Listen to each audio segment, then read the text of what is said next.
Sorry Austin for stealing a 6-year-old thumbnail, I thought it looked cool. I'm a bit late to this, but as of recent, various people have brought certain topics of Overwatch to light. SVB and Tomito with their respective takes on 6v6 and 5v5, GS Raider on Unranked GMs, and the Overwatch 2 balance team with rock paper scissors. The game has also quietly passed its first anniversary ever since it launched on October 4th, 2022, where the game has 5% of its Google searches according to Google Trends. This has caused creators like myself and Coach Mills to reflect on the past year about where the game's going. And spoilers, while Overwatch will never truly die, it will never truly become great again. Who knows, maybe Trump should come work for Team 4. In this video, I want to cover all of that. Before I continue, get my personal coaching with the top link in the bio. On with the video. How does it work? Oh, it's very simple. Scissors cuts paper, paper covers rock, rock crushes lizard, lizard poisons Spock, Spock smashes scissors, scissors decapitates lizard, lizard eats paper, paper disproves Spock, Spock vaporizes rock, and as it always has, rock crushes scissors.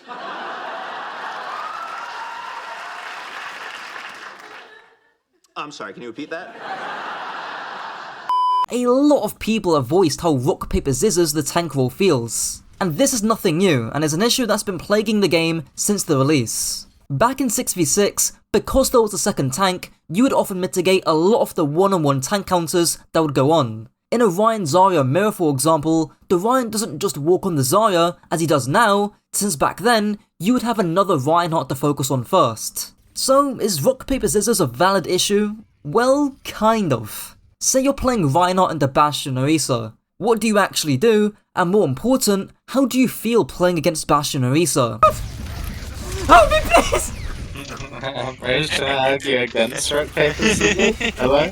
Well, I could give a very practical answer and give a practical example. Play a strong corner, disengage during the Bastion and Orisa cycle, then push in afterwards. If you mess up once, you die. So is it technically a skill issue if you can't play against Bastion or Orisa? Well, kind of. Admittedly, I've simplified it down quite a bit. But is it fun playing against Bastion or Orisa? Is it dynamic playing against Bastion or Orisa? Hell no. Winston would be an even more extreme example. What do you do against Bastion, Reaper, Orisa, Brig, Ana? But the people who often say rock, paper, scissors doesn't exist kinda miss the point. Because all of what I've shown is taxing and unfun. You have to play pitch perfectly just to survive as Reinhardt or Winston in these examples. Even the new hero Mauga is just countered by a single anti-nade and dies immediately. The tank role just isn't as dynamic or hybrid-esque as the support role is, which I'll get onto. Now, to give credit to Team 4, the new tanks, Jungle Queen and Ramattra, aren't that one-dimensional. Ramattra has both brawl and poke aspects with a little mobility, likewise the Jungle Queen as well. We even saw them try and increase Winston's poke with the alternate fire change, but clearly this isn't enough. And this leads me on to the support problem.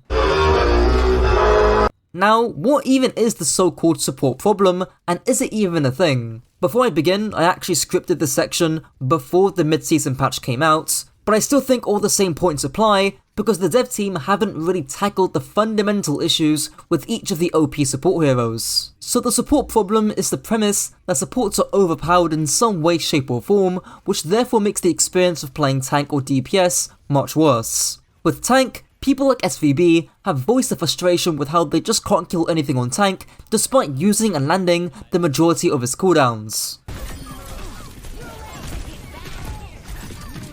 Please die! Please die! Please! I'm begging you! Please! What the fuck, bro? What the fuck? With DPS, the issue is a little more subtle, but it's merely the fact that some supports can out-duel DPS heroes and do more on top of their kits, and I'll get onto this with Iliari. Thankfully, Kajor made a pretty decent, albeit lengthy video, trying to give the topic more nuance, concluding that it's only a handful of support heroes that create the so-called support problem, and interestingly enough, most of the supports he picks are flex supports. The problematic characters that people are finding that feel overpowered are probably Ana, Baptiste, Illari, Kiriko. Lifeweaver can be annoying. That's not the same as overpowered though. The real issue is that these supports that Kajor picks out have two main issues. They're very hybrid-esque, and they have insane utility or damage. If we look at supports like Zen, Discord is absolutely one of the best pieces of utility in the game, hence why it was nerfed. But Zen is not a generalist or hybrid support hero. He doesn't fit into every composition, meaning he's map and comp specific. The same is true with Brig. Her pick rate tanked after the Winston Sombra Tracer meta went, well, out of meta. Is her defensive utility insane? Absolutely. But does she fit into every comp? No. And again, the same can be said about Mercy, and to a lesser extent Lucio and Moira. Damage amp, speed amp, and Moira's overall sustain and damage are very powerful in specific scenarios. Now we take a look at a hero like Illari, Overwatch's most recent support hero, and she can basically slot into any comp into any map. Pair that with her insane damage and her pylon, and no wonder players are complaining about her. To help visualize my point, I 1v1'd a high masters or low GM Tracer player on both Brig and Illari, taking the first matchup, Tracer vs Brig. This is actually skill dependent because Whipshot and Bash are both hard abilities to hit into a Tracer, and if you hit them, you get rewarded appropriately. It's high risk, high rewards. But with Illari, all you need to do is place down your pylon, hit one singular shot, and you basically have won the duel. And your primary fire isn't on a cooldown like Whipshot, and you 2-shot Tracer, and you get more healing from Pylon, and Pylon has its own Tracer size health pool, and you still have your outburst to escape if you need to. It's low risk, high rewards. How is this fair for the Tracer? What is she supposed to do? And Tracer is one of the best duelists in the game. This is what she was built to do. A high skill, high rewards, glass cannon flanker. But here, there's just no rewards. Now to fix this, make Illari's gun do 70 damage, remove the shield health from Pylon, and make it temporary like Symmetra's TP. And in fairness, in the mid-season patch, we did get a little bit of this, but it still needs to go further. And honestly, I could go on about Ana, Kiriko, Baptiste, and even Lifeweaver, all who got nerfed this patch, who are basically invincible nowadays, but I don't want to go on a tangent. Just know that these heroes have got both strong utility, which includes damage, as well as being generalists across their comps. To put it bluntly, they're jack of all trade heroes. This debate has been going on ever since 5v5 got announced for Overwatch 2, with Samito making Martin Scorsese feature-length films about the topic. Now, being a 5v5 enjoyer, I could sit here and debunk some of Samito's points, like how he believes that there are reduced playstyles in 5v5, giving the example of Junker Queen on Havana. If you're a Junker Queen player and you're trying to play Queen on a poke map and they're on full poke, your whole team is going to get floored and you're going to get floored as well. However, if it was 6v6, one of your other tanks could pick a Sigma. They could pick a Reinhardt even. They could pick a lot of different things, and that would help offset the fact that you're on an inoptimal pick in the wrong situation. But here, Samito forgets that in lower elos, you can make anything work anywhere. And in higher elos, nobody's gonna be running Queen on Junkertown anyways, so this isn't really an issue. Not to mention the broader playstyles that heroes like Reinhardt were given, thanks to more HP, more damage, and a pin cancel. But I think arguing whether 6v6 is better than 5v5 is a bit futile. Without a doubt, there are people who stop playing Overwatch because of the 5v5 change, but there's a lot more bigger fish to fry when it comes to Overwatch based issues. I just think the dev team failed to adapt the design language over to 5v5, which is why we get heroes like Hog and Ball, who are pretty much useless in higher elos. Heroes like Reinhardt, I think they did a good job, because there are actually new playstyles with Ryan that you can't do in Overwatch 1, aka Dive Ryan. But they just haven't done that for all the other tanks, at least not yet. We'll see how the mid-season patch with the Hog rework and the support balancing eases out the support problem and the 5v5 issues, which I think are primarily balanced or hero design based.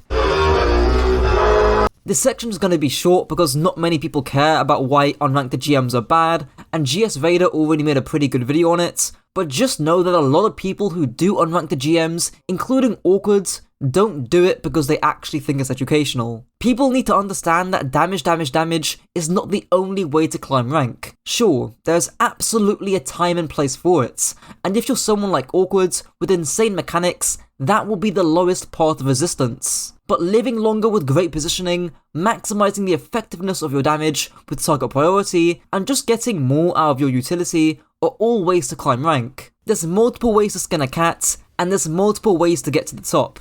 Damage is just one of them. People who make unranked GMs do it because it's easy money, which there's nothing wrong with, but it just makes me feel uneasy when people market it as the most educational thing in the world, when in reality, it's just a streamer stomping on lower level players while listening to Drake's Fat D. Unranked GMs are the McDonald's of educational Overwatch.